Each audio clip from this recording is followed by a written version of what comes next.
بسم الله الرحمن الرحيم. هنعرف مع بعض ازاي نعمل مجموعة على الفيسبوك. الطريقة ببساطة بنضغط على الثلاث شرطات في الأعلى، وهنا عندنا بننزل للأسفل. هنا عندنا خيار المجموعات بنضغط عليه.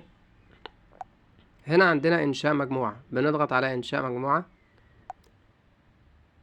طبعا بتكتب أي اسم المجموعة اللي انت عايزه، والخصوصية بتاعتك بتختارها عامة أو خاصة. بنخليها عامة وبنقوله تم، وبنضغط في الأسفل على إنشاء المجموعة.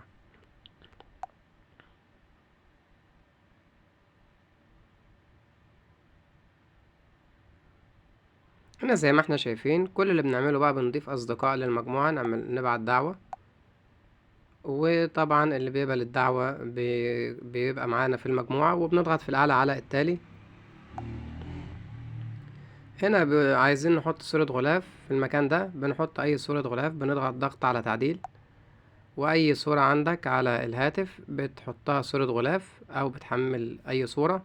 وبعد ما بنحط الغلاف بنضغط على التالي. هنا بنحط وصف للمجموعة، اي وصف بقى انت عايز تكتبه. يعني مثلا لو بتتكلم عن الرياضة، عن اي حاجة، بتكتب الوصف بتاعك وبعدين بنضغط على التالي. هنا طبعا بيطلب منك ايه هي اسباب اللي انت عامل مجموعة، ايه السبب يعني.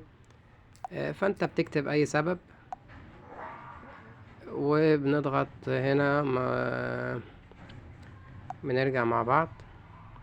هنا بناء ايه السبب، بنقول له تم، مش لازم نكتب اي سبب. بس دي كده معانا انشأنا المجموعة اهيت بسهولة.